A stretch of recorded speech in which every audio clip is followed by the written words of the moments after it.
Déjame hablar un ratito, déjame hablar. Hola amigos, seguidores de Déjame hablar, bienvenidos a su podcast. Soy Álvaro Rivera y los saludo en este quinto episodio de nuestro podcast. Junto a Gabriel Romano, periodista y corresponsal internacional, y Franco Gamboa, analista político, estaremos conversando, como lo hemos estado haciendo cada semana, acerca de lo que avance, novedades, lo que ha estado sucediendo en estos días con el coronavirus, el COVID-19, y también tocando algunos otros temas que hacen a la coyuntura nacional y también internacional.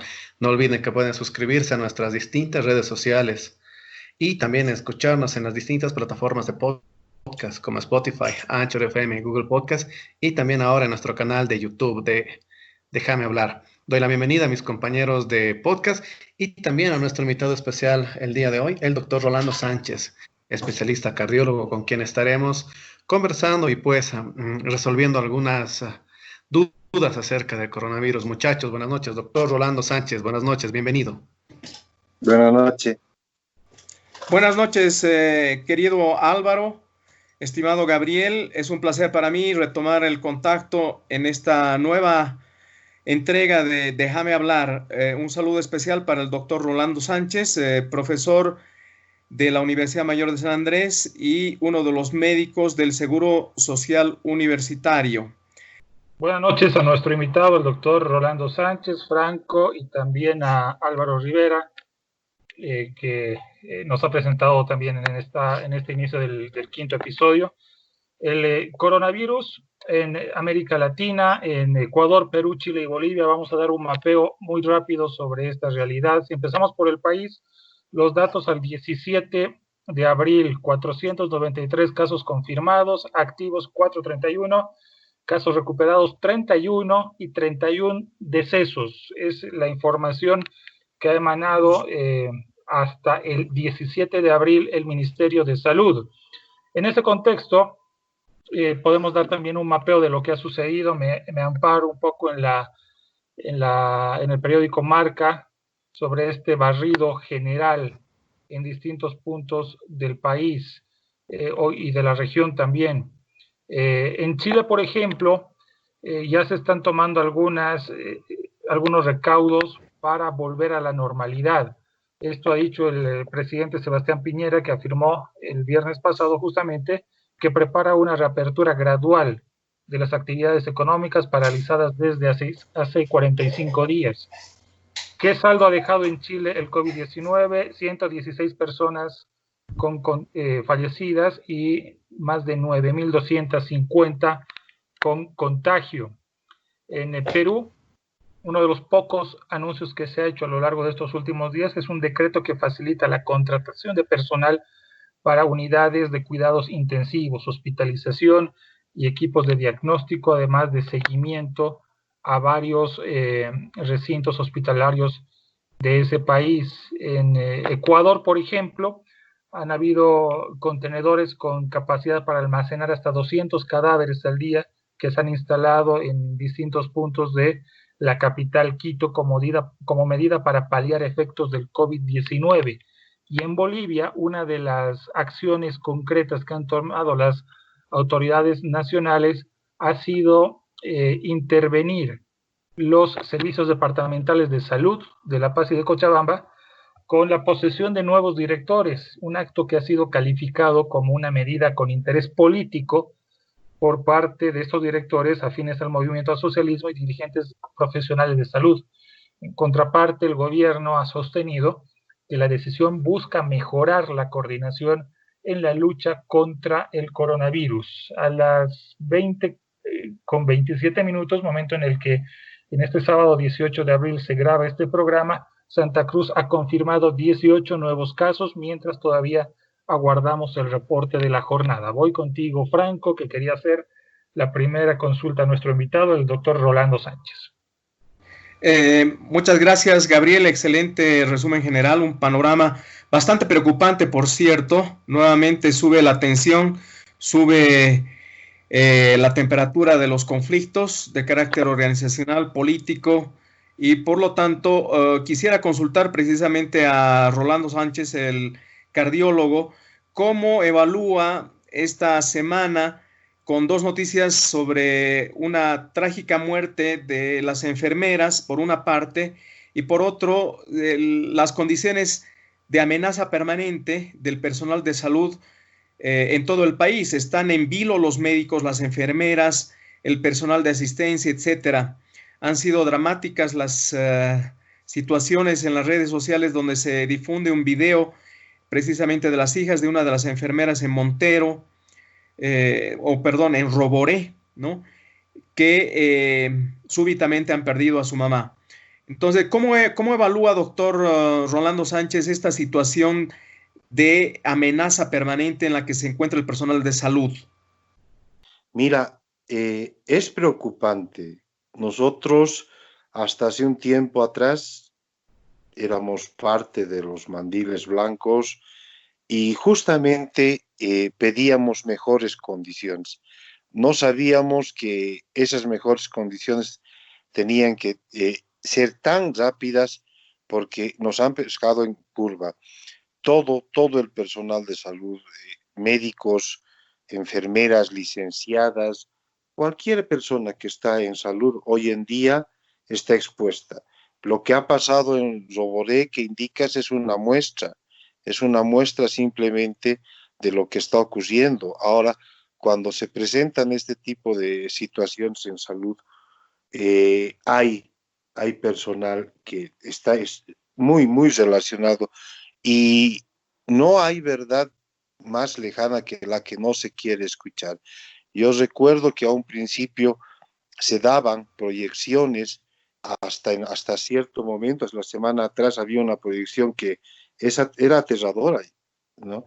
Pero es la realidad, es una realidad que no queremos escuchar y que lamentablemente en salud está tocando fondo.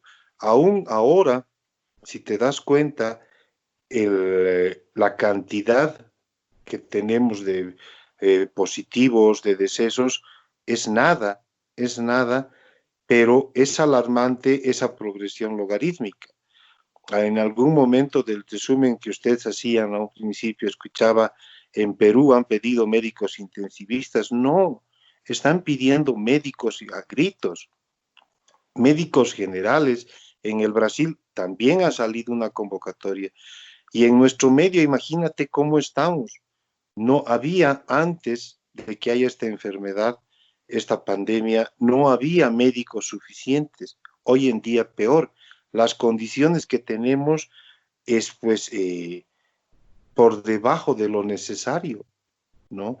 Existen indumentarias que ahora muy difícilmente las encuentras y al personal de salud tiene que batírselas como sea, como puede. No es extraño para nosotros, pero lamentable sí lo es lo que está ocurriendo en salud para el personal, sea cual sea el personal de salud al que quieras identificar.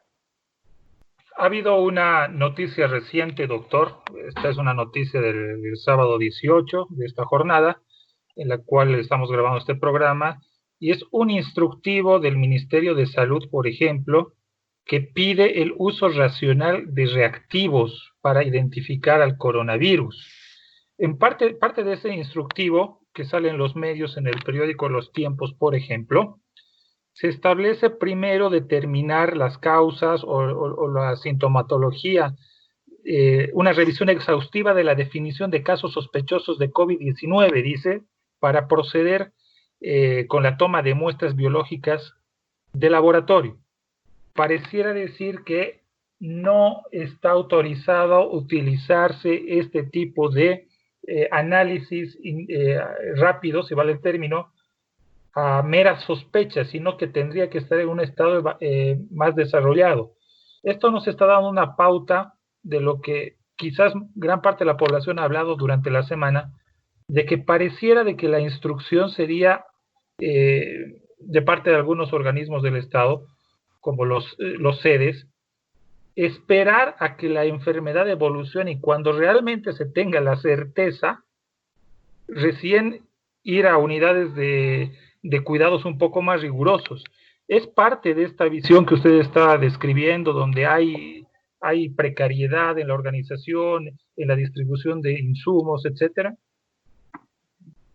Mira, seremos francos, ante todo seremos francos. Eh, no ha habido, no ha habido, y si hablamos de sedes, una capacidad de hacer las cosas en forma adecuada. No sé, no sé si políticamente, no te puedo decir, yo eso no me corresponde a mí decir. Yo he tenido la oportunidad de estar en una reunión con sedes, en sedes, perdón, cuando se nos llamó como CODESA, como Consejo Departamental de Salud. Y ahí el informe que nos daban asustaba en ese momento. Y ahí quizás se comenzó a tomar ciertas decisiones. Ahora, hay protocolos. Nosotros no somos el primer país que está pasando esto. Quizás seamos uno de los que está ahí en el montón de países, pero los primeros países que han ido haciendo protocolos y esos protocolos están avanzando, están progresando. Un día te dicen una cosa, al día siguiente te dicen más u otra cosa.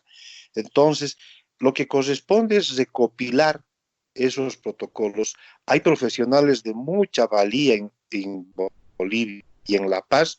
Estaba leyendo hoy día, tenemos unos profesionales en el Instituto del Tórax que están abiertos a todo ello. Se debe socializar de una forma adecuada. Vamos, evitar la política, ¿no?, que ha venido ocurriendo. Uno, vos me dices ese anuncio, sí lo he leído del ministro, pero también hay que tomar en cuenta una partecita de ese anuncio que dice el ministro, ¿no? Cuando nos dan un concepto de que toda persona con un proceso infeccioso respiratorio agudo, sin que haya contacto con una persona que haya sido portadora de COVID, ya es altamente sospechoso. Entonces, ya estamos hablando de casos nativos, de que la situación ya no es, a ver, yo tengo contacto con una persona que al final ha sido positiva, no. Ya está variando ese concepto y es en función de ese concepto que se tiene que manejar. ¿Qué ha ocurrido en principio? No hay reactivos, no había medios de transporte para la muestra y se ha hecho mal uso. Y eso no puede ser. O sea, hay criterios, hay protocolos, que puede ser que esos protocolos no sean al 100%, y ya te digo, día a día cambia la situación, sí, es verdad, pero hay que seguir protocolo. Esa es la clave para poder tener una eficacia y un adecuado uso de lo que poco que tenemos. No pretendamos, como en otros países donde se ha hecho a todo el mundo y así se ha podido. No, no, nos pisaremos tierra y nuestra tierra nos dice que con lo que tenemos que ser efectivos, no politizada la cosa. Esa es mi opinión personal. Sí, yo quisiera agregar dos elementos más. Es decir, cuando hablamos de una politización de esta situación, de la pandemia, de la cuarentena, yo creo, en cierta forma inevitable en la medida en que la coordinación global, las iniciativas de carácter nacional las está tomando el gobierno. Es difícil despolitizar. Si hubiera sido la situación contraria, tener ya un gobierno después de las elecciones del 20 de octubre del 2019 legítimo, legalmente establecido, constitucionalmente instalado, es diferente, pero tenemos, digamos, circunstancias muy, muy extraordinarias, por decirlo menos, ¿no? Un gobierno de transición, condiciones políticas que venían arrastrando un conflicto, ¿no? Las elecciones que deberían o que sí, fueron planificadas para este 3 de mayo, estamos acercándonos vertiginosamente a esa fecha, pero se han postergado, ¿no? Entonces, no hay cómo, digamos, desligarse de esa politización.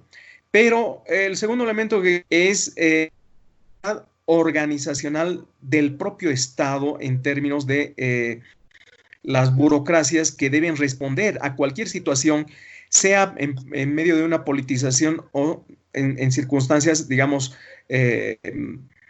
regulares, normales. El Ministerio de Salud es un escenario del Estado y los escenarios subnacionales, tanto de la gobernación como de los gobiernos locales municipales son escenarios también estatales, es decir, el Estado se expresa en las regiones, se expresa en las alcaldías y por lo tanto ahí no tiene que haber lugar a una descoordinación, debe haber una capacidad efectiva de respuesta institucional, ¿no? Pero lamentablemente por lo que evalúa Rolando Sánchez como médico y por lo que estamos viendo, la situación es de un caos muy preocupante. Entonces, en esta circunstancia, por supuesto que no sé en qué medida está cerca una decisión para restablecer la jornada laboral, el regreso a las actividades económicas, etcétera. No están dadas las condiciones. Más bien, lo que estamos observando es una situación de inestabilidad. Ahora hay cosas que no son, ahora hay cosas que no son demasiado hacer los tests necesarios. Simplemente para acotar a lo que dices, el tema de la descoordinación parece que el doctor lo puede evaluar con mayor precisión, pero para los ojos de los que somos externos al tema, no hacía falta mucho darse cuenta de aquello, ¿no? Principalmente, ustedes recordarán el suceso en La Paz del empresario de Access, etcétera, el presidente de Access, y toda esta trama de culpas que se han ido disgregando entre una clínica privada, el Servicio Departamental de Salud y el municipio de La Paz. Al final de cuentas, 2 semanas después o 2 semanas y media después, todos nos damos cuenta y sale en evidencia de que el CEDES de La Paz no funcionaba adecuadamente. Prueba de eso ha sido primero un intercambio de adjetivos y de palabras entre el embajador de ciencia y tecnología del país con el gobernador de La Paz, Félix Pazzi. Luego Félix Pazzi decide remover a su anterior director del CEDES, pone al señor Valle a la cabeza, que era alguien que ya estaba y conocía la situación, y posteriormente el gobierno decide intervenir ese servicio departamental de salud.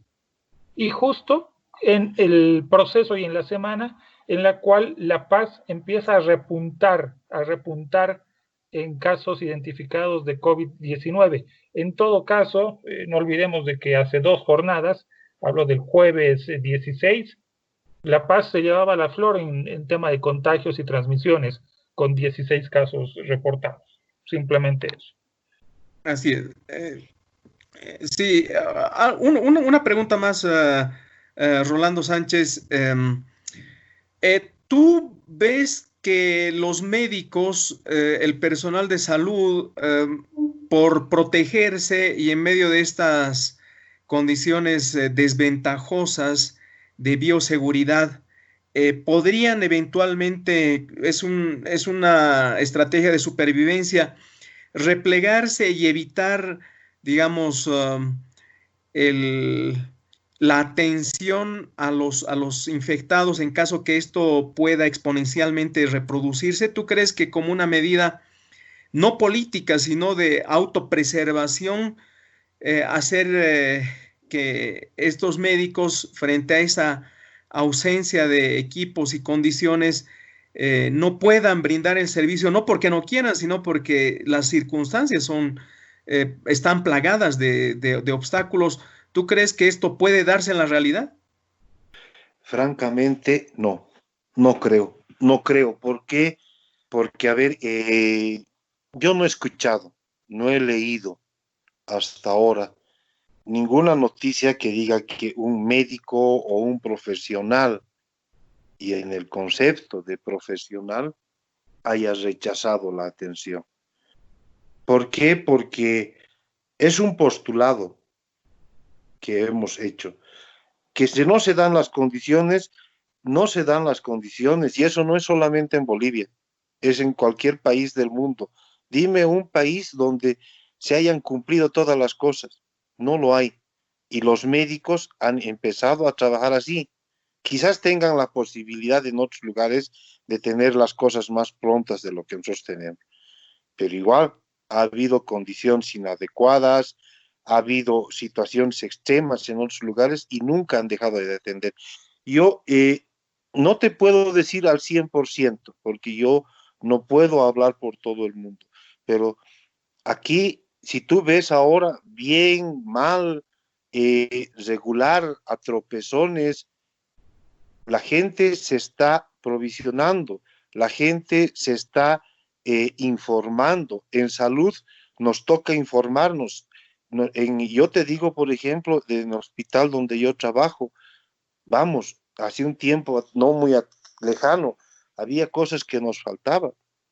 Y como en los otros hospitales también tiene que haber ello, pero en la medida de las posibilidades se está haciendo lo que se puede para tener con lo que se tenga a atender, y en el momento dado, pues vamos, no creo que haya un bombero que no quiera apagar un fuego cuando se lo llama, no creo que haya un policía, un militar que rechace el servicio cuando lo llaman, un profesional en salud, y te vuelvo a repetir, en el concepto de profesional, no creo que haya que se rechace.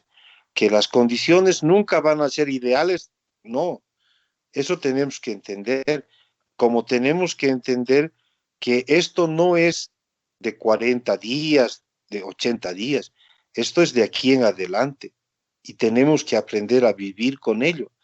Si Dios quiere, pues tendremos no es por política, una política en salud, de salud y para salud. Puede ser que algún día tengamos buenas cosas, pero por el momento tenemos que estar con lo que tenemos. Y si se presentó, se presentó. Doctor, buenas noches. Muchachos, buenas noches. Buenas noches. Buenas Se noches. acaba ya de actualizar en el portal del Ministerio de Salud, que se maneja, el que es boliviasegura.gov.bo. Los casos confirmados a nivel Bolivia han subido ya 520 casos, 457 activos, 31 casos recuperados y estamos con 32 decesos.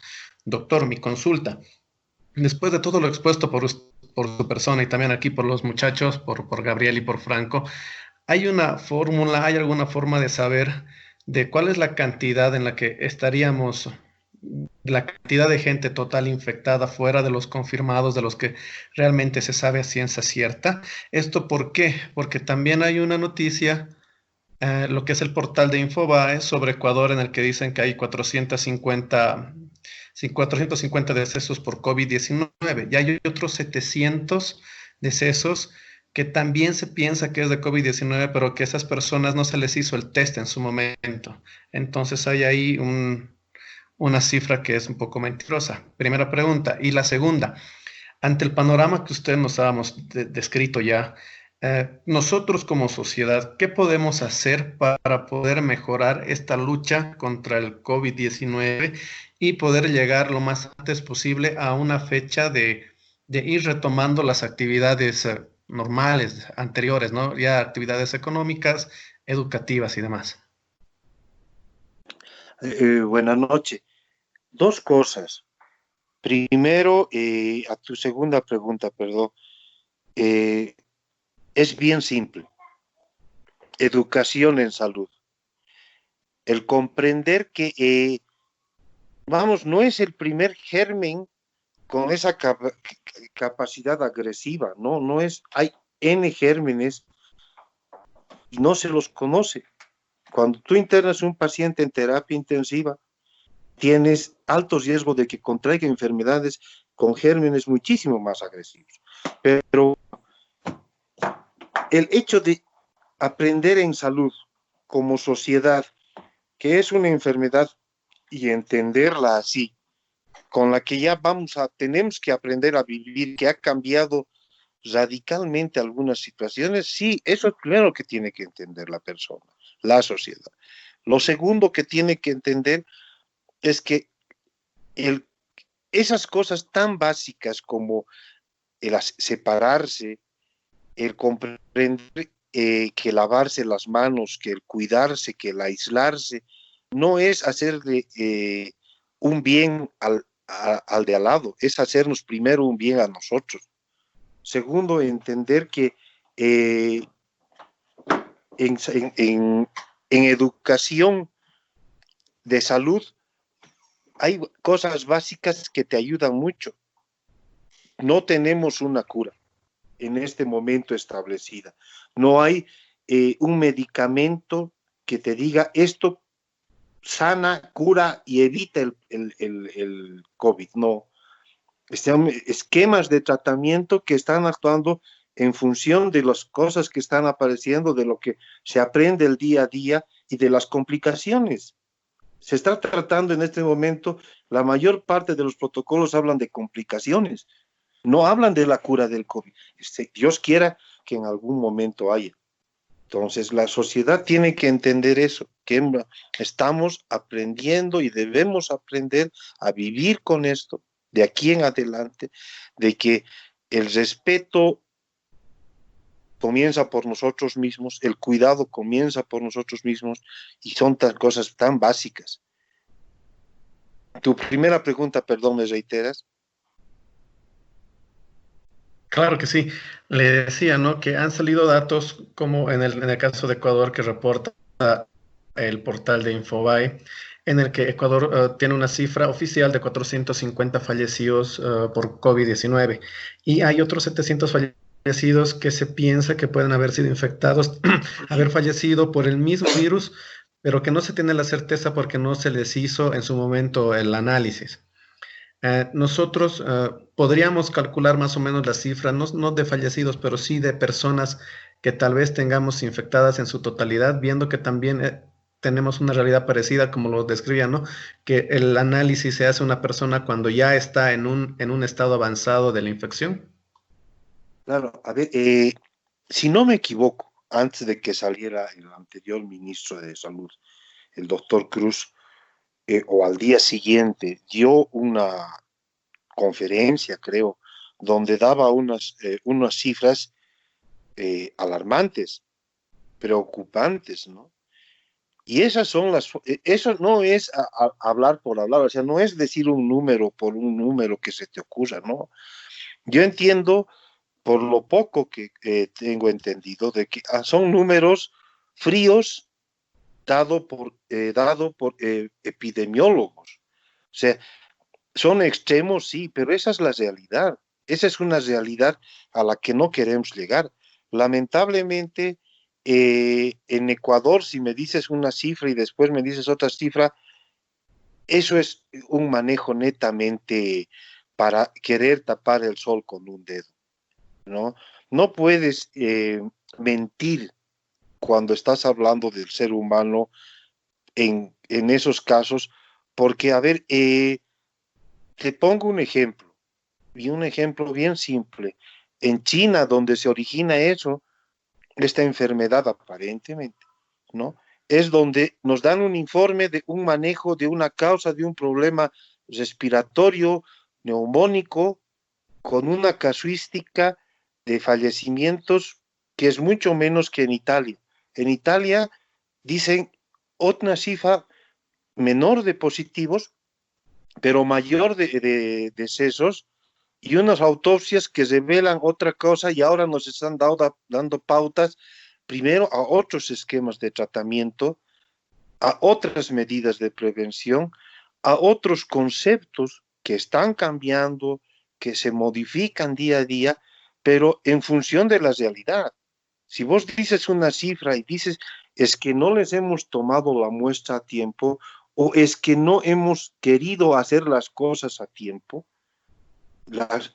en medicina es verdad, hoy en día, si en la actualidad, en la realidad que vivimos, hay muchas formas de exámenes complementarios, pero si tú te fijas en los protocolos del ministerio que hay, no sé si de la OMS, no sé porque hoy en día está en duda, pero los diferentes protocolos de las diferentes sociedades no te dicen si el laboratorio es positivo, tú tienes, si es negativo, no lo tienes. Te dicen, si vos tienes fiebre, si vos tienes tos, si vos tienes malestar, si tienes un problema diarreico, si tienes manchas en la piel, si tienes, son cosas clínicas. Te hacen altamente sospechoso con o sin contacto en nuestra realidad en Bolivia, pero te hacen altamente sospechoso y ahí hazle el laboratorio, pero independiente de que tengas o no tengas contacto. Pero esas cosas tenemos que evaluar, porque, a ver, si nos enfocamos simplemente al laboratorio, dejamos muchas cosas por atrás y eso no es correcto. Doctor, ¿qué elementos considera usted de la cultura de los enfermos o de los pacientes en Bolivia son los que pueden hacer de que esta situación sea más grave? Llamaba la atención del primer deceso, por ejemplo, de Oruro, hace un par de días, que se trataba de un trabajador municipal que decidió no ir al médico. Se quedó en casa y cuando la situación estaba realmente en un estado irreversible, recién decidió ir a hacerse la consulta y evidentemente le detectaron coronavirus. Repito la pregunta, ¿qué elementos culturales en Bolivia, médicos y de tratamiento y culturales de los enfermos o de los pacientes son los que son adversos para enfrentar una situación como esta? A ver, tomaremos por dos lados tu pregunta. Primero, hemos tenido, y lo vuelvo a repetir, a título personal, 14 años de oscurantismo. Y en salud ha ocurrido eso. Y no es fácil olvidarse de algunas cosas. Entonces, ahí vienen los excesos y los defectos. El exceso en querer magnificar las cosas, y ahí creas un tipo de desinformación cuando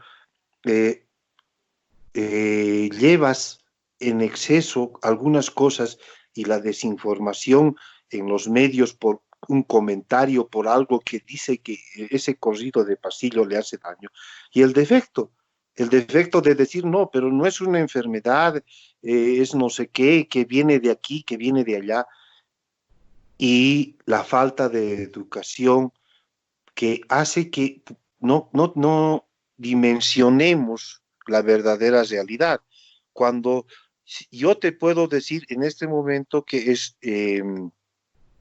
puede ser con conocimiento de causa, pero te puedo decir, esto es así, el sol brilla en el día, y si viene alguien y te dice por gana y gusto de hablar por protagonismo, de decir que no, que el sol también puede salir de noche, ahí estamos arruinados. Y eso es lo que está pasando con nosotros. Imagínate una persona que teniendo la obligación, como tú pones el ejemplo, de estar en cuarentena, no esté y crea que hace un bien desinformando al vecino de que tiene que salir, que es mentiras, eso hace daño. El grado de culpabilidad también es de la sociedad. El querer echar la culpa al ajeno de algo que nos está pasando ahora, pues nada, no concibes, ¿verdad? Como que, por ejemplo, al personal de salud lo tengan que, y eso no es solamente de esta enfermedad, es en general, como que lo tengas que poner a un lado, hacer a un lado, estigmatizarlo. Vamos, ningún personal de salud en ninguna de las partes del mundo te ha dicho que te enfermes. En nada, en nada. Nuestra obligación es curarlos, pero cuando crees que el personal de salud es el culpable de que te enfermes, también hay un grado de, no sé si llamarlo inculturalidad, pero sí un grado de desinformación y falta de criterio básico enorme. Claro, lo que tú estás apuntando, Rolando, es algo muy importante porque en 14 años precisamente de la gestión del movimiento al socialismo y de Evo Morales, se hizo grandes, o se crearon, mejor dicho, grandes discursos, se ilusionó a la población, indicando que, bueno, estábamos mejor que en otros gobiernos, cuando la realidad era diferente, ¿no? La inversión en salud, el mejoramiento de las condiciones de trabajo eran casi nulas, ¿no? Pero bueno, como tú indicas, hay que trabajar sobre lo que existe, hay que reaccionar sobre el problema actual y bueno, tratar de salir adelante como se pueda. En los esquemas de tratamiento, Rolando, mi pregunta es, digamos, si yo me enfermo con coronavirus, no manifiesto todavía eh, un, un, un estatus grave de la enfermedad y me dicen que tengo que ser paciente, quedarme en casa, no hospitalizarme todavía. ¿Qué, qué esquema de tratamiento se puede seguir cuando una persona teniendo el virus se queda en casa, aunque no requiera hospitalización? Puede darse ese caso y si se da ese caso, entonces, ¿qué esquema de tratamiento se tiene que tener o qué perspectiva terapéutica se tiene que tener en ese caso? Lo primero es el criterio médico. Lo primero, no te olvides que estamos entrando, por ejemplo, en una época, hasta un lado el COVID, en una época donde las infecciones respiratorias comienzan a subir. Entonces, el criterio médico es lo primordial. Lo primero que hay que hacer es acudir a un centro de salud, acudir a un médico, que el médico, y en eso entra ministerios y todo el mundo, sociedades, corrobore de que tiene bien identificada el, el síntoma o el signo que te puede inducir a un diagnóstico probable de COVID, como que te puede desestimar el COVID. Entonces, eso es lo primero. Hay asintomáticos o pausisintomáticos, son personas que tienen el problema, pero que no tienen mayor sintomatología, los hay. Y entonces ahí vienen las medidas generales, los antipiréticos y algunas otras medicaciones más de acuerdo a la persona, de acuerdo al, a las comorbilidades, perdón, que haya, que van parte del esquema, y el seguimiento.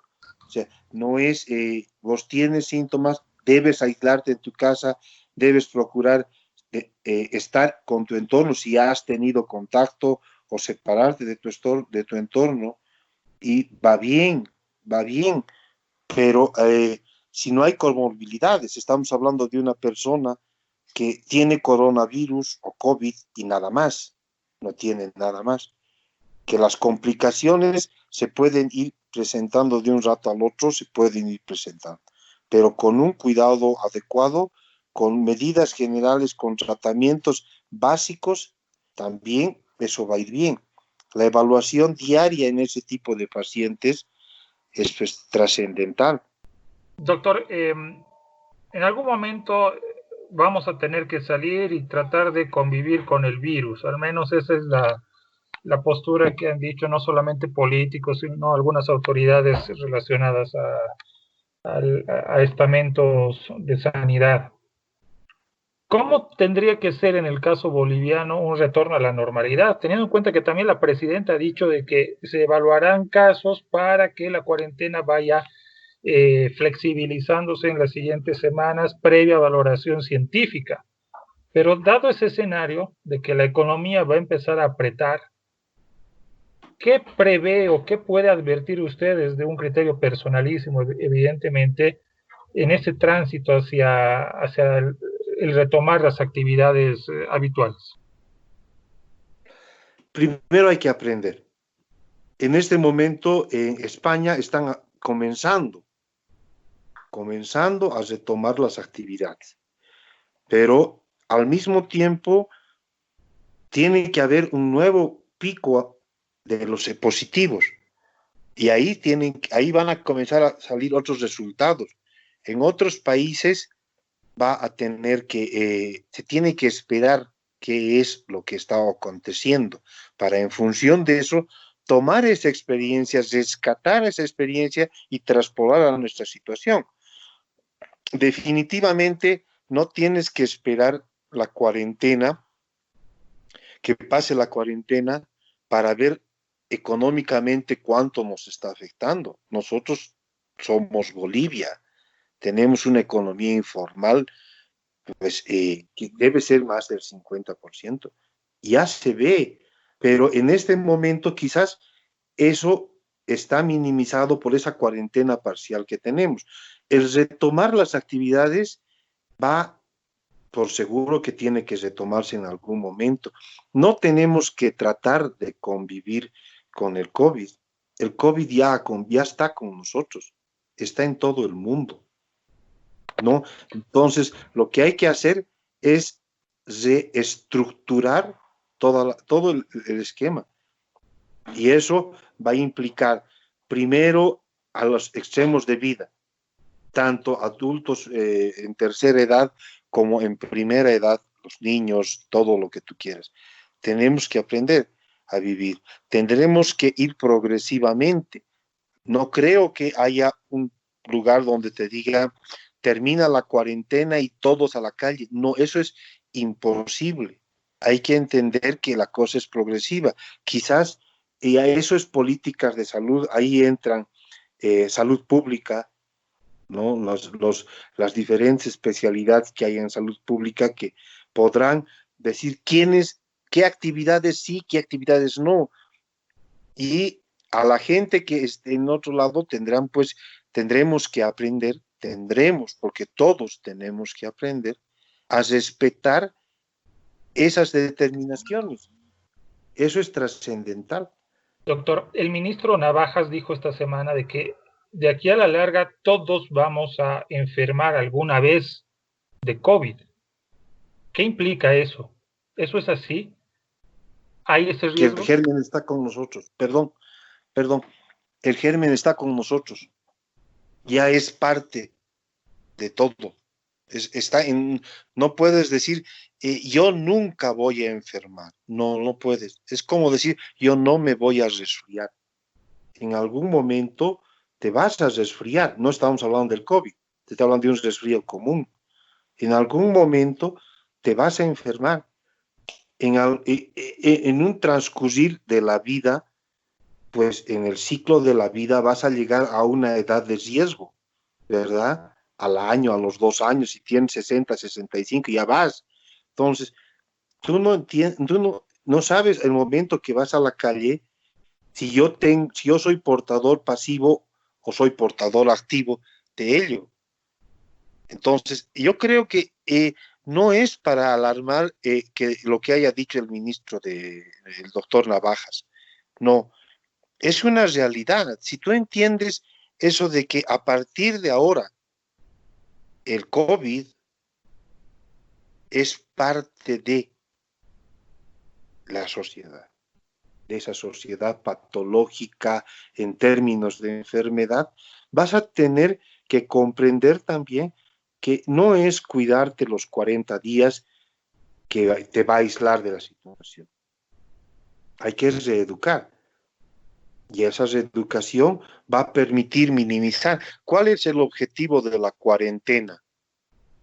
No es evitar enfermos. El objetivo de las cuarentenas, en el fondo, es evitar el colapso de los sistemas de salud. Ese es el objetivo. Doctor, ¿qué riesgo tenemos a nivel mundial de que a la larga nos aparezcan otro tipo de virus del tipo COVID-19 y que esto se vuelva algo, no sé, pues que nos aparezca cada 10 o 15 años? ¿Existe ese riesgo? Porque ya hemos visto, ¿no? En años pasados ha aparecido esto de la gripe aviar, el H1N1, más antes hubo, ¿no? Lo que se llama la gripe española, y demás enfermedades, igual otro tipo de males como que se denominó el mal de las vacas locas y demás, y ahora entramos con el COVID-19. El año pasado hubo casos de arenavirus también en lo que ha sido el país. ¿Qué posibilidades hay de que a la larga esto sea un fenómeno, ¿no? Y que y que cada cierto tiempo tengamos una manifestación de este tipo de la aparición de nuevos viruses a nivel mundial? Incómoda esa pregunta, ¿no? Para mí incómoda, porque eso depende de los caballeros que están en países desarrollados y súper desarrollados. Eso depende de cosas macro, más allá de lo que tú, yo y los que estamos en el entorno podemos pensar.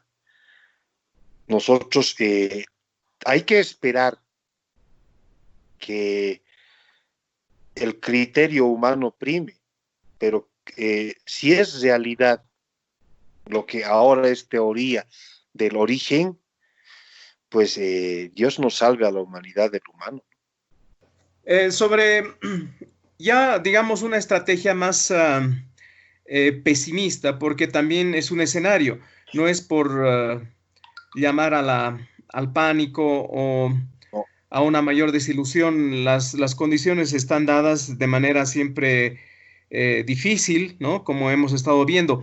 Yendo al lado más pesimista, Rolando, en caso que regresemos, se levante la cuarentena y permanezca esta tendencia exponencial de los contagios, ¿qué va a suceder sobre todo con los escolares? ¿Cómo ves esta situación?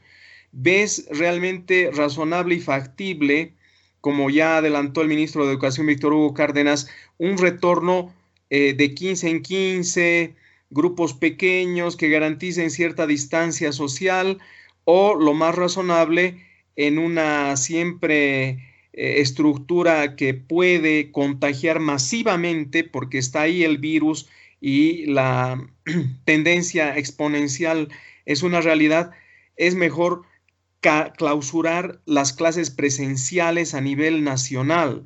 ¿Cómo ves la situación de los escolares, primaria, secundaria?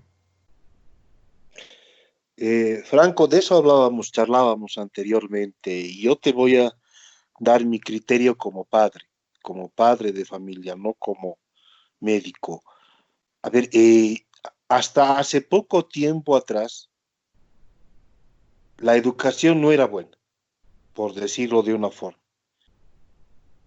Y eso obligaba a que tengamos una mediocridad en la educación por cumplir ciertas situaciones inadecuadas en el tema de educación. Creo que había un atisbo de mejorar la calidad de educación a partir de este año. Lamentablemente eso es 1 mes y 12 días, si no me equivoco, que han empezado esta gestión, no han llegado a pasar mal los chicos, y ahora nos encontramos con un sistema de informática con diferentes paquetes y programas en educación, pero hay dos cosas, que si los profesores ahora tendrán que aprender computación. Estamos hablando de que hoy en día los niños manejan mucho mejor que nosotros las computadoras. Y para dar una educación informática, vos tienes que reaprender, tendrán que aprender los docentes ellos. Es muy difícil.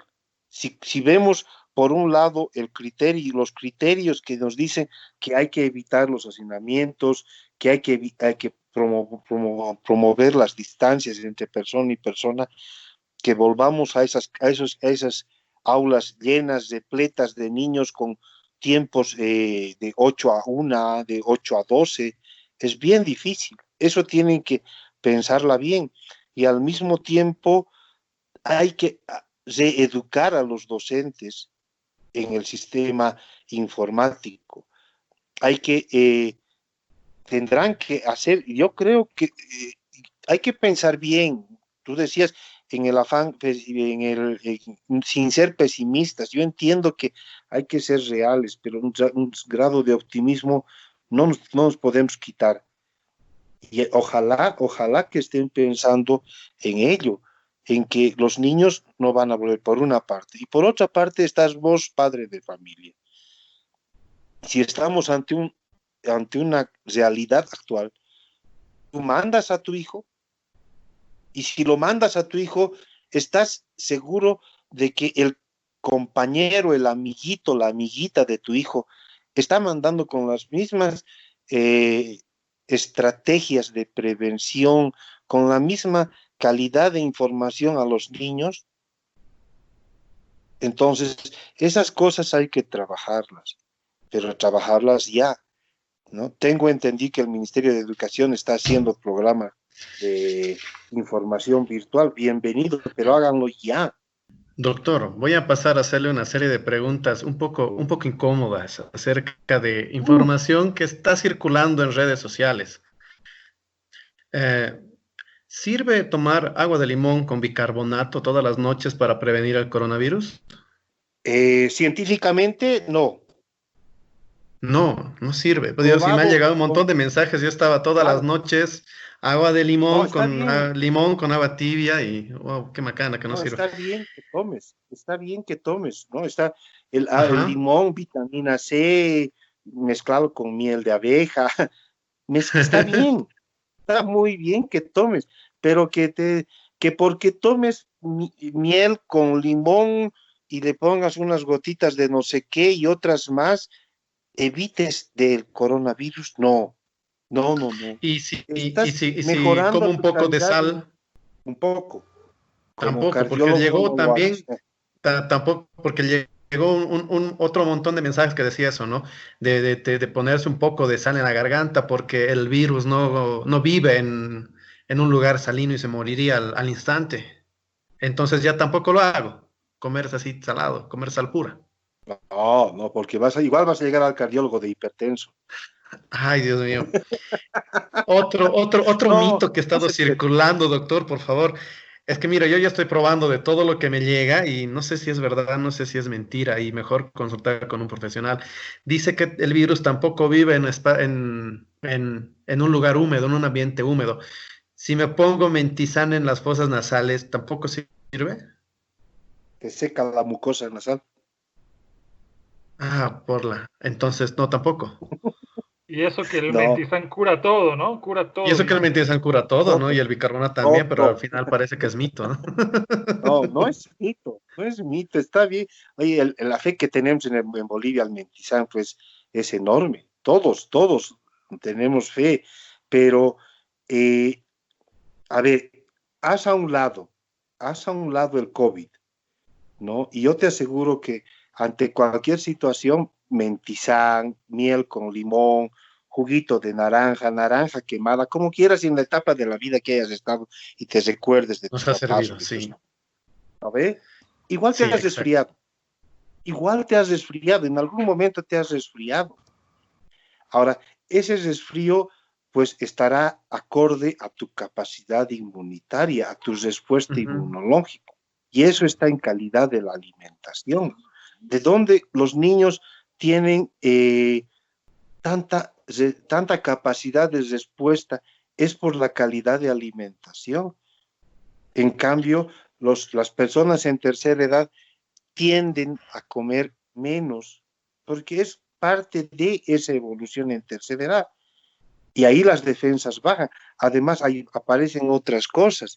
Yo te digo, a ver, hay un estudio que dice la obesidad como factor de riesgo para, para COVID.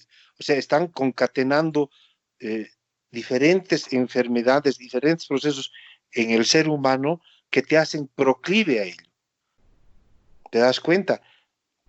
Entonces, Exacto, sí. lo mismo pasa con lo que consumimos. Si vamos, ¿qué te digo? Y no sé si el ejemplo es el adecuado.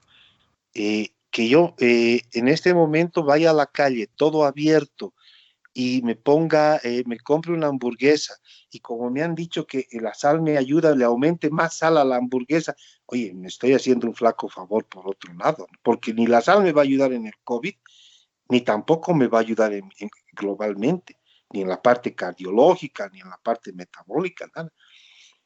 Pero la calidad de alimentación es importantísima. Pues ¿Nos esto puede se dar algunos recomponga si consejos, es que por algún favor? día.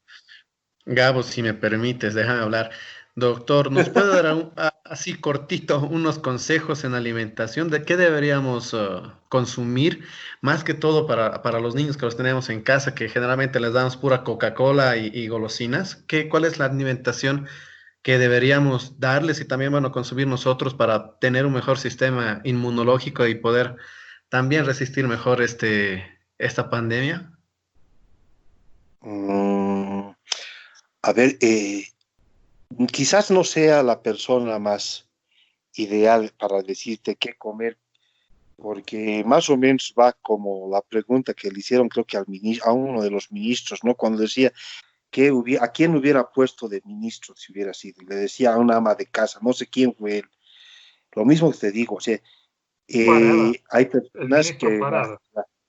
no, a ver, que dijo que a una ama de casa lo ponía y lo hacía mejor que estaba ahí.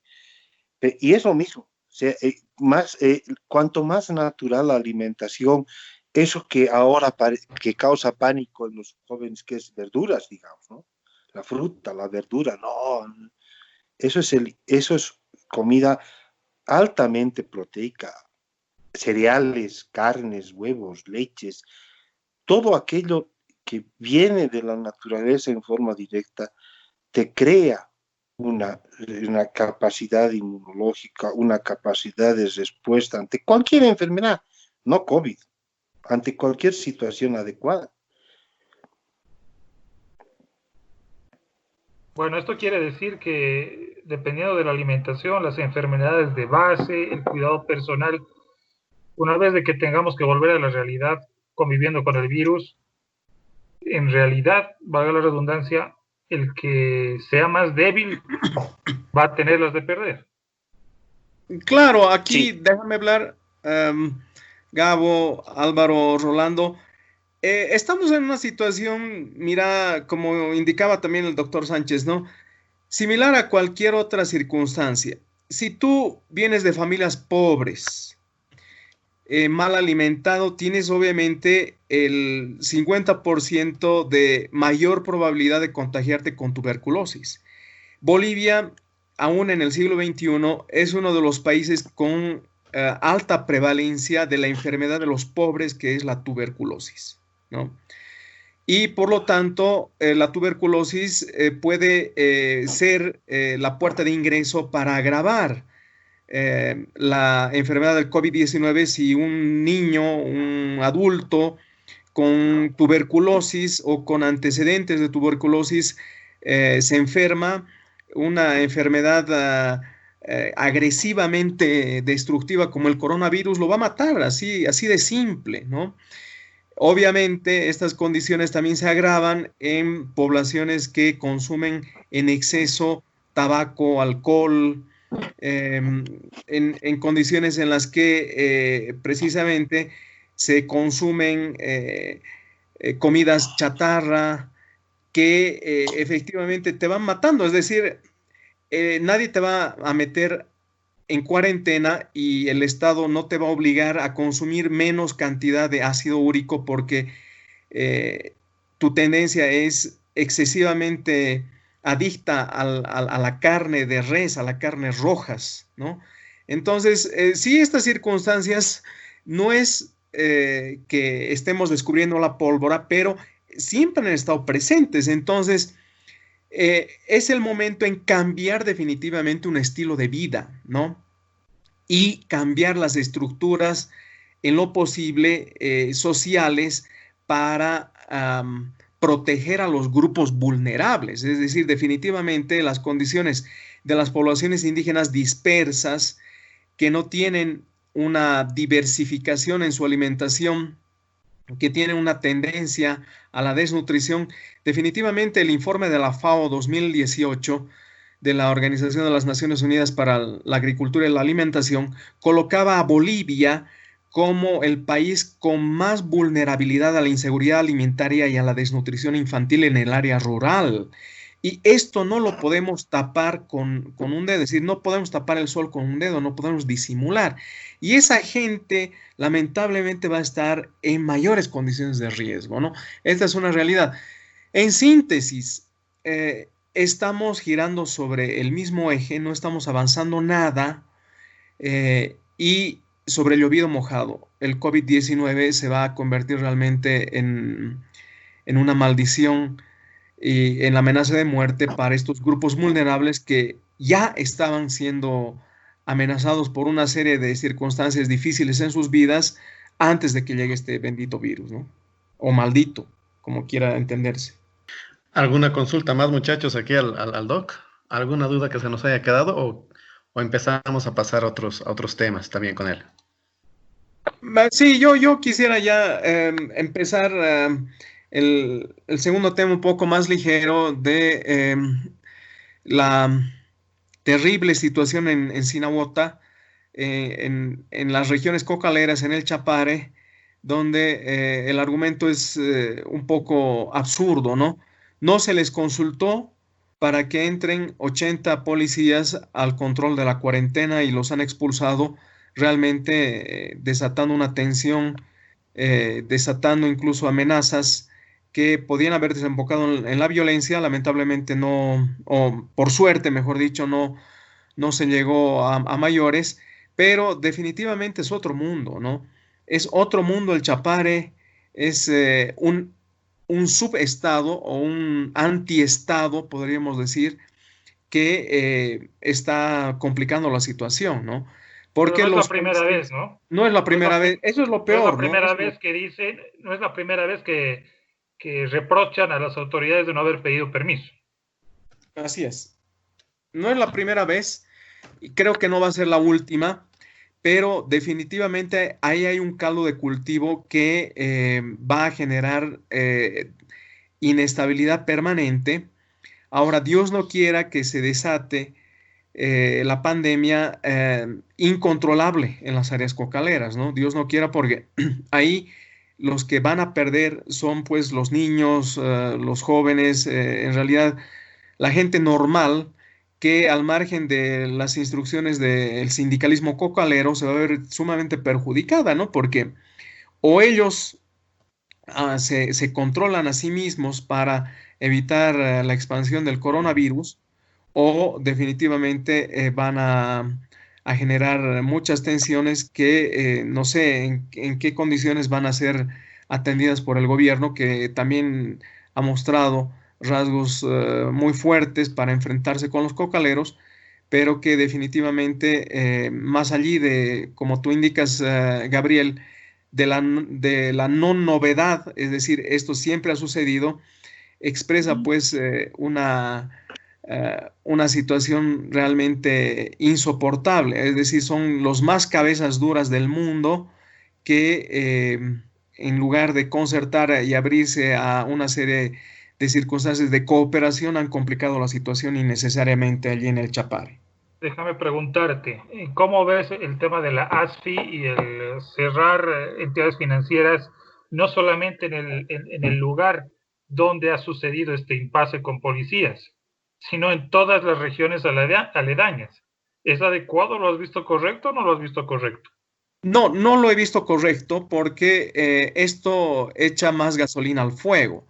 Sin duda, en el Chapare, bueno, mientras no haya control policial, control de las normativas del Ministerio de Salud para preservar la vida en esta situación de la pandemia, obviamente no puede marchar nada. Y la actitud de los cocaleros, tarde o temprano, va a terminar en donde tiene que terminar, que es su reflexión para abrirse a la cooperación, a la coordinación. Ahora, en las circunstancias... Franco, déjame hablar un ratito. ¿En serio sí. crees que van a llegar a reflexionar? ¿En serio? Bueno, Van a llegar a reflexionar, van a decir, puta, no, sí, oye, hermano, cooperaremos, ¿no? Señora Janine, don Arturo Murillo, pase, por favor. claro, no, efectivamente no va a ser eso, no va a suceder esa circunstancia, pero de ahí a bloquear todos los bancos, la entrega de los bonos, porque no todos, bueno, en teoría todos están afiliados a las 6 federaciones del Trópico de Cochabamba, pero no todos tienen esas condiciones extremistas, fundamentalistas, hiper recontra Claro, politizadas, ¿no? claro. Y obviamente, ¿Qué culpa tiene el que no ha ido a insultar policías aquella noche? Ninguna. exacto, Pero exacto, exacto. le llega el mazazo del Estado autoritario, ¿no? Seguimos teniendo un Estado autoritario. ¿Por qué? No, claro, sin duda. Porque este gobierno está operando sobre las estructuras del anterior. Entonces, Exacto, ciertas dinámicas se van a ir repitiendo. exacto. Yo creo que esas medidas de presión, tanto del Ministerio de Gobierno como, al parecer, del propio Ministro de Justicia, tienen que despertar la realidad. No hacerse de mala sangre en el sentido de viabilizar el pago de todos los bonos y la cooperación económica que está ofreciendo el Estado, pero definitivamente detener sistemáticamente a todos los dirigentes que han promovido esta situación muy difícil para la policía, como lo que se ha hecho con el alcalde de Patacamaya, etcétera. Hay que intervenir judicialmente y sistemáticamente con los dirigentes de las federaciones del Trópico de Cochabamba que han promovido esta situación lamentable de enfrentamiento y violencia. Déjame hablar una cosita, lo ponías al ministro de Justicia, yo creo que el ministro de Justicia estaba con un problemita esta semana que no le va a dejar tranquilo, ¿no? Se ha hecho mucho lío y mucho enredo con el Twitter, ¿no? Primero con los tweets que él lanza, queriendo hacerse la burla de un expresidente, pero termina siendo eso un boomerang, y encima que su cuenta de Twitter, quién sabe Dios quién la maneja, ¿no? La cuenta de Twitter del Ministerio de Justicia. Es un enigma. Le echan la culpa a los hackers, pero no habían sido los hackers, había sido alguien diferente y está complicado el ministro de Justicia con el tema de comunicación. Exactamente. Y sí, junto con el problema de la comunicación, lo que tú dices es muy cierto, Gabriel. Estas circunstancias políticas son de un gobierno de transición. No es un gobierno legítimamente ungido en las urnas, en un proceso electoral. Es una transición evidentemente constitucional, pero es circunstancial y por lo tanto emplear las condiciones estatales del autoritarismo que precedió los 14 años de gobierno del MAS es un error muy profundo, un error garrafal. Y ahora, en estas circunstancias en las que se tiene que demostrar efectividad y capacidad estatal, lo que se muestra más bien es cierta efectividad y capacidad autoritaria. Y en esto yo creo que tiene más de perder el gobierno que de reconstruir las condiciones de la democracia, que fue para eso, para lo que fueron instalados interina y transitoriamente, ¿no?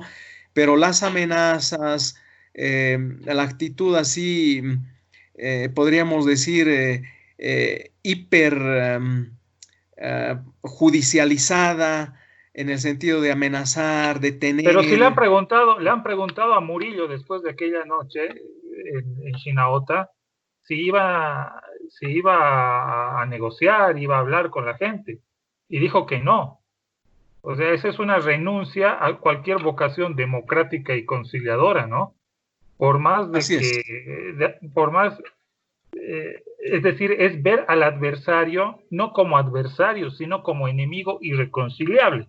Entonces, no estamos avanzando en nada, nos podemos sacar el rótulo de democráticos en el momento que nos dé la gana, porque estamos renunciando al principio más fundamental de la democracia, que es negociar, que es ceder, que es conversar y que es consensuar. Por lo tanto, tenemos dos extremos. Tiene que negociar el gobierno para entrar para tener policías en ese sector.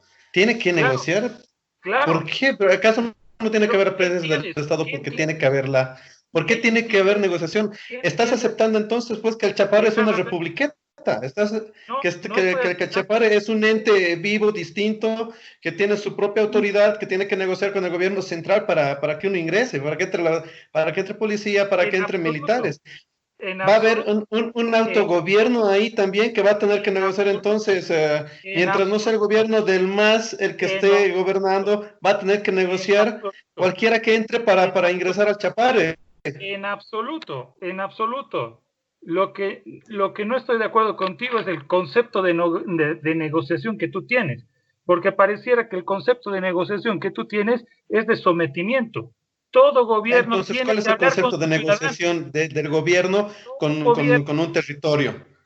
¿Tiene que negociar entonces? No. ¿Qué tiene que negociar? A ver, no, entonces dame tu concepto de negociación que tiene que llegar el gobierno actual, lo que es Yanine Murillo, con la gente del Chapare. Déjame preguntar, ¿cuál es tu concepto de negociación para rechazarlo? Y yo te respondo a tu pregunta.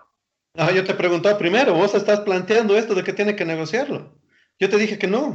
No, todo gobierno tiene que hablar con sus ciudadanos y con los habitantes de los ciudadanos. Tú estás poniendo la territorialidad por encima de los sujetos, y eso está mal.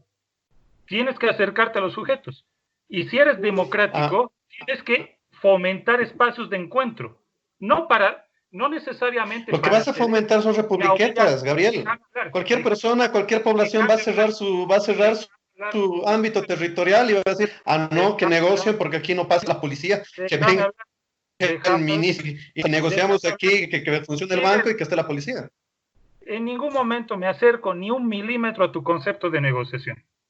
O sea, necesitas negociar incluso para poder persuadir con tus argumentos que lo que dices es correcto y que está por encima de la posición arbitraria. Para eso te sirve negociar.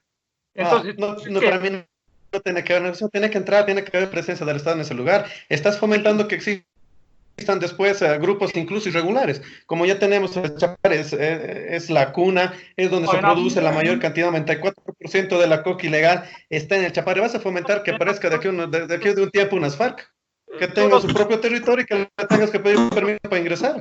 Tú los estás poniendo a todos. Estás abriendo esa puerta, Gabriel. No estoy abriendo ninguna puerta.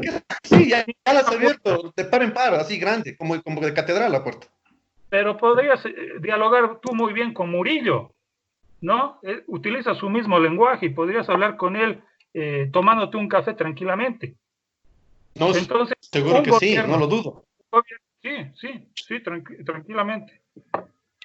Claro, sí, y después dejaremos mejor que sea República Independiente del Chapare, que hagan lo que quieran al final, pues les daremos más bien un poco de dinero para que ellos se manejen por sí mismos hasta que puedan valerse por solo tengan su propia autoridad, su propia policía, su propia fuerza armada irregular, y la volveremos una republiqueta dentro del país, ¿no? Autónoma completamente de presencia del Estado. Bueno, ese es un argumento bien populista de derecha, ¿no ve?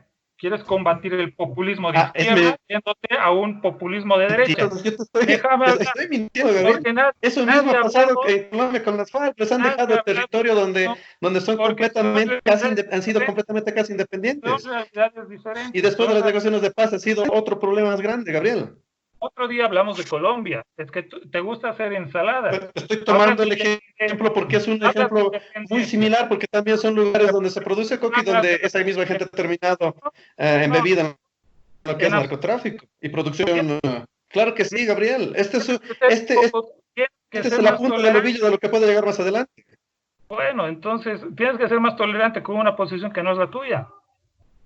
Tolerante, ¿qué vamos a tolerar? ¿Vamos a tolerar todo lo que pasa? Nos va a llegar a un escenario. Posiciones como la tuya hacen mal a la democracia. Perdón, entonces seremos demócratas, ¿no? Que negociaremos con ellos y que pongan condiciones al gobierno para la presencia de los demás ahí. Entonces, déjate de llamarte Estado o gobierno democrático y no hables con nadie y aplicar la ley arbitrariamente, incluso para el beneficio propio. Una negociación implica incluso posibilidad, incluso, déjenme hablar por favor, porque aquí me están haciendo decir de republiquetas, de independencia, de focos armados, o sea, caja de Pandora el Chapare, o sea, nos organizaremos, seremos un poquito ¿Acaso más... no es una caja de Pandora? Seremos un poco más...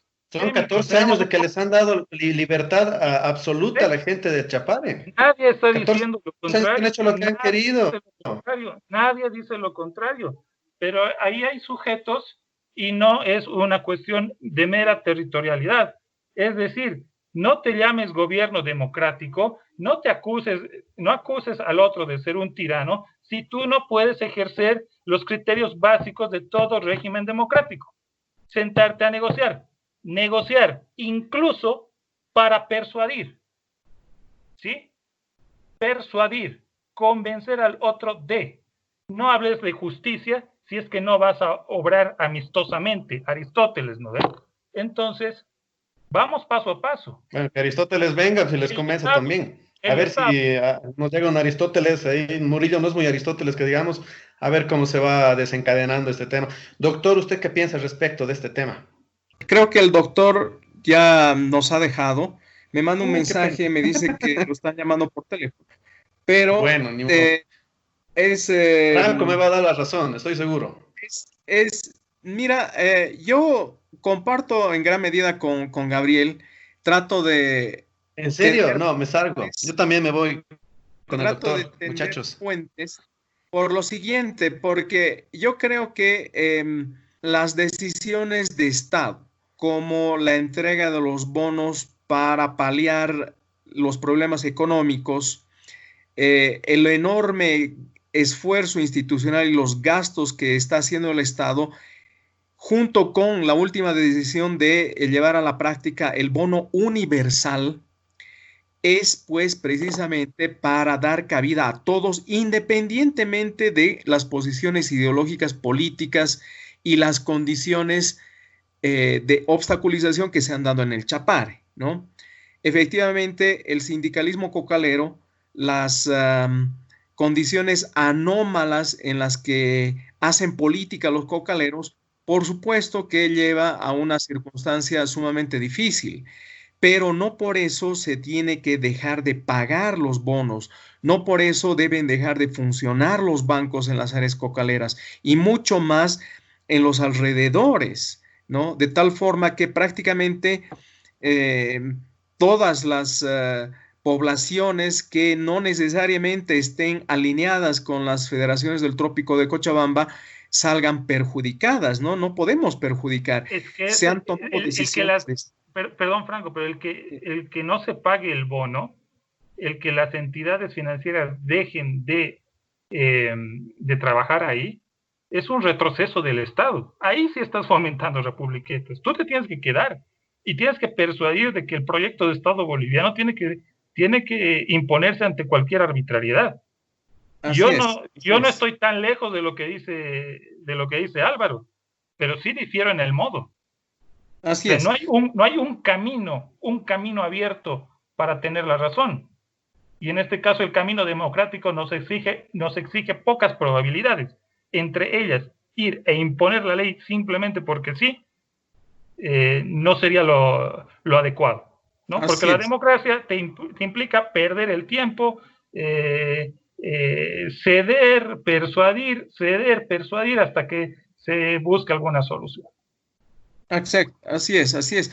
Ahora, claro, yo me pongo a pensar en las condiciones de noviembre del año pasado, ¿no? En plena convulsión, los detenidos en su marcha hacia la ciudad de Cochabamba, en Sacaba, se dieron muertos, pero se salió adelante en medio de las negociaciones políticas. Se salió adelante. Ahora no entiendo por qué no se puede salir adelante en estas circunstancias de la pandemia y del coronavirus, ¿no?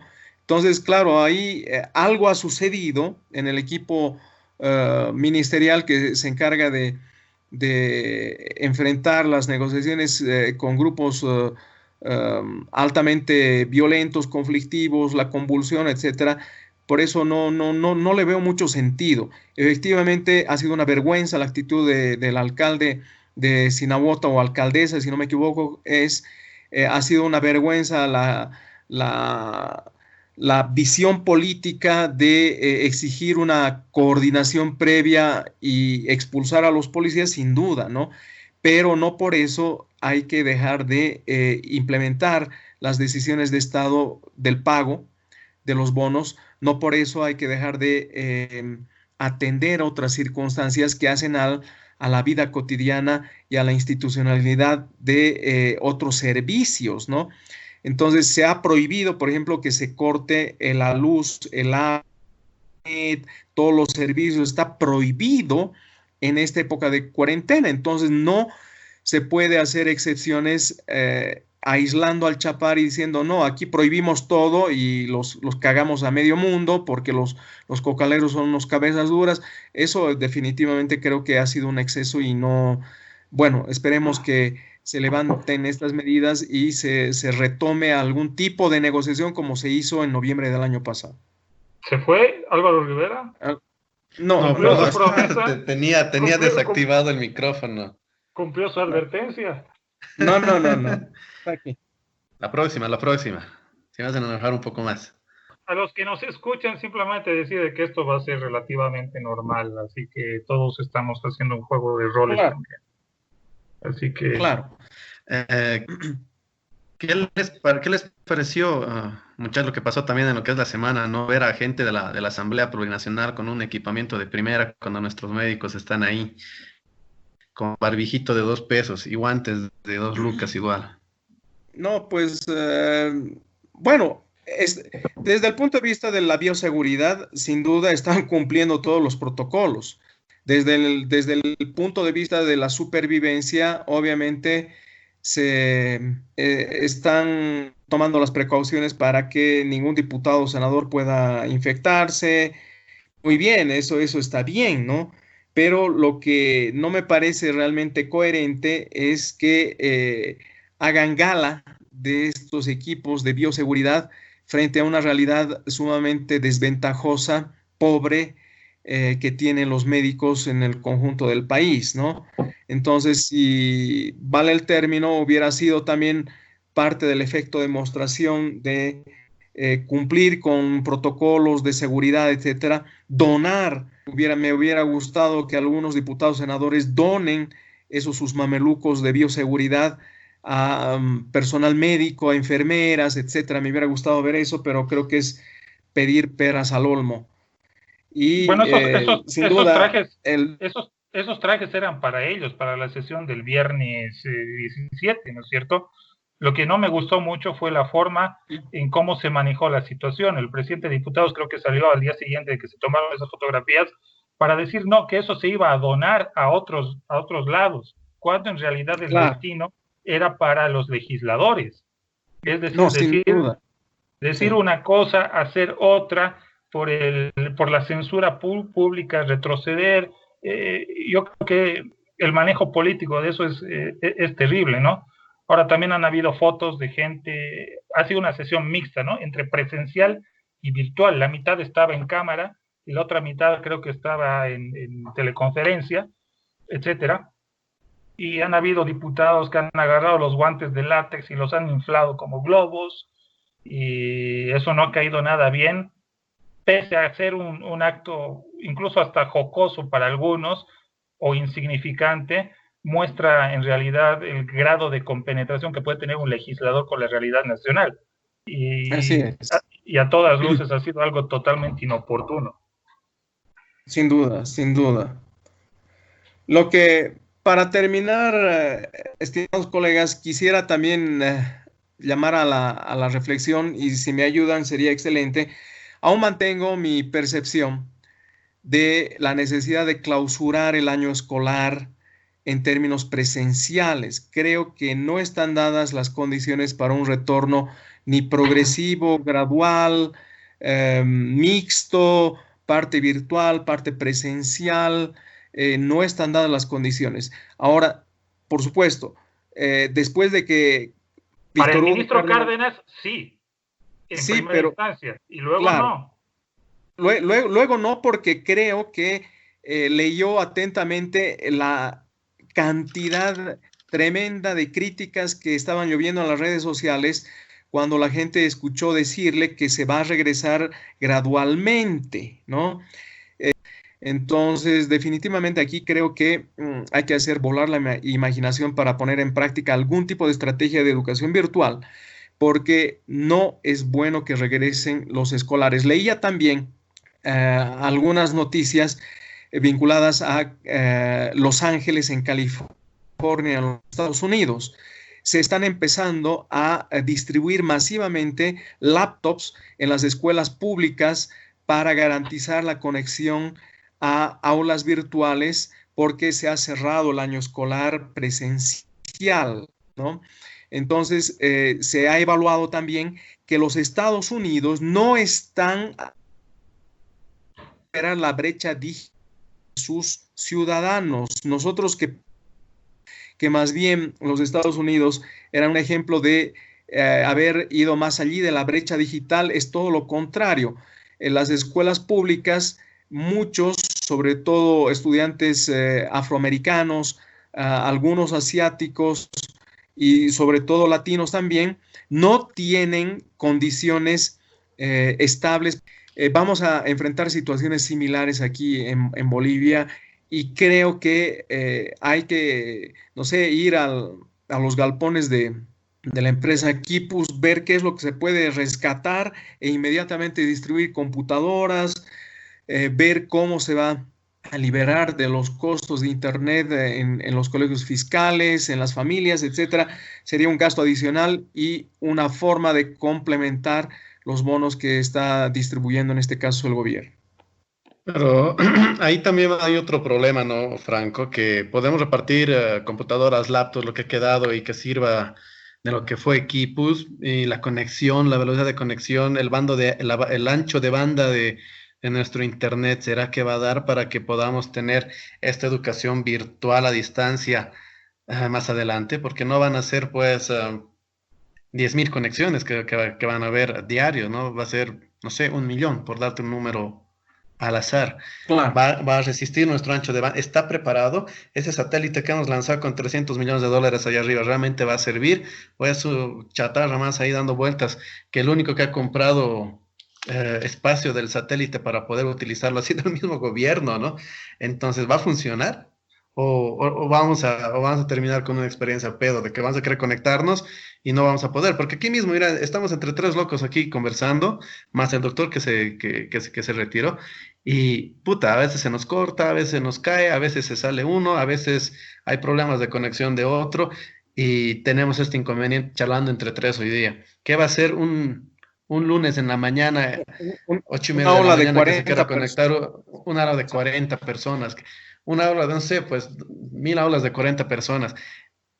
¿Será que nuestro internet va a aguantar lo que es la conexión de tanta gente? Entonces, son preguntas bien jodidas que ahora no lo vamos a resolver, ¿no? Pero que también están mostrando que en este mismo tema no estamos preparados, ¿no?, para una educación virtual. Así es, así es. Y las preguntas que parecen elementales, ¿no? Como cuándo se va a retornar a clases, cómo se va a retornar a clases, que fueron preguntas normales en el programa de Bolivia TV de la semana pasada a Víctor Hugo, muestran la respuesta de Víctor Hugo que no fue muy bien meditada, es decir, fue una improvisación. De todos modos, entre paréntesis, Víctor Hugo Cárdenas es uno de los mejores oradores que tenemos en el país, maneja muy bien la palabra, pero eso también nos tienen acostumbrados a cada declaración así, claro, de increíble, ¿no? Claro, eso no es suficiente porque mostró que Víctor Hugo no sabe qué hacer. Fue terrible, ¿no? Claro. Sí, verdad, el candidato fue más divertido que otra cosa, y te muestra también el nivel de conocimiento acerca de estos temas del ministro, ¿no? No sabe qué es lo que va a pasar, no sabe qué es lo que va a hacer, no sabe qué es lo que va a pasar. Desconoce absolutamente las condiciones actuales de educación digital que pueda tener o no tener el país. Si no tiene, muy bien, hasta qué grado es esa deficiencia, cuantificable, no cuantificable, involucra a colegios, a más colegios fiscales que a privados, involucra a ambos, qué población o a qué porcentaje de la población de docentes, hombres y mujeres, efectivamente les va a ser muy dificultoso adaptarse a la educación virtual. Será más en primaria, más en secundaria. ¿Y qué es lo que definitivamente la educación virtual no puede resolver en el avance cualitativo en la educación? Son tantas preguntas que han quedado en el tapete y que, bueno, poco a poco seguramente le están haciendo reflexionar a Víctor Hugo Cárdenas, y es por eso que él, creo que, ha retrocedido, indicando que finalmente probablemente no se regrese en mayo a las actividades escolares. ¿Algo más, muchachos, o ya nos vamos despidiendo de este quinto episodio de Déjame Hablar? Así es, creo que ha sido muy productivo y bueno, hay mucha más tela para cortar. Yo no tengo nada que decir, les he dejado hablar ya en este último trayecto y les agradezco mucho. Estoy plenamente de acuerdo con lo que han dicho en estas últimas consideraciones. Bueno, entonces yo empiezo con la despedida, muchachos. Muchas gracias por este nuevo podcast. Bueno, un abrazo a ustedes, un abrazo a la persona que nos están oyendo. No olviden estarse conectando ahí al Spotify, que ya lo vamos a tener esto al aire. Y pueden encontrar otro tipo de contenidos más acerca de podcasts bolivianos con el hashtag PodcastBo. Si lo buscan más que todo por Twitter, que está la mayoría de los podcasteros, van a encontrar otro tipo también de podcast, no solamente de que hablen de política, de coyuntura, también están los podcasts sobre crecimiento personal, espiritual, el podcast de patrimonio, escúchenlo, búsquenlo, buenísimo, de primer nivel, un podcast que se ha iniciado recién, se ha estrenado el día de ayer, de óperas y operías de Luis Alipas, más conocido en el internet como Marica Malcriado, que está de primer nivel, así que muchachos, a la gente que está escuchando, también consuman otros podcasts que son hechos Made in Bolivia, que están de primera calidad. Muchachos, hasta luego, un abrazo a los dos. Antes de irnos, ¿cómo es eso del podcast de patrimonio? Hay un podcast que habla sobre patrimonio. Voy a hacer un poco aquí de publicidad de la muchachada patrimonio de podcast. Cultural, patrimonio económico. Ya, es sobre patrimonio, más que todo urbano, arquitectónico, cuadros, pintura. También se habla mucho de lo que es ciudad, cultura ciudadana, de preservación de lo que es este patrimonio que tenemos nosotros y que generalmente nos vale verga a todos y lo vamos destruyendo día a día, ¿no? Es un muy buen podcast, lo dirige Tatiana Suárez, ella es restauradora, entonces con otro grupo de profesionales del ramo, arquitectos, ingenieros, también otro tipo de personas entendidas en esto de patrimonio, han hecho un podcast que lo sacan periódicamente, ¿no? Más o menos creo que cada 2 semanas, algo así, muy bueno. Otro que yo les recomiendo es este que se ha iniciado del Marica Malcriado, sobre música, muy buen capítulo que se inició ayer, a él un abrazo grande, y otro que también que pueden escuchar, se me ha ido el nombre, mierda, de Equilibrium, ese también si lo buscan por Spotify lo encuentran, ¿no? Son podcasts hechos aquí en Bolivia, hay como 25 podcasts, también hay otros sobre temas culturales y demás, así que solamente con el hashtag podcastbo encuentran todo el contenido de otras personas que también están en este mundo, ¿no? Claro que sí. Bien, también recordar que Déjame Hablar va a tener espacios de emisión en vivo, como ya hemos tenido esta semana, y que sigan las noticias también en nuestras páginas de Facebook, en nuestra página de Facebook. Saludos y abrazos. Así es. Saludos Nos y vemos. abrazos. Hasta la próxima, muchachos. Hasta la próxima. Quiero declarar públicamente motivo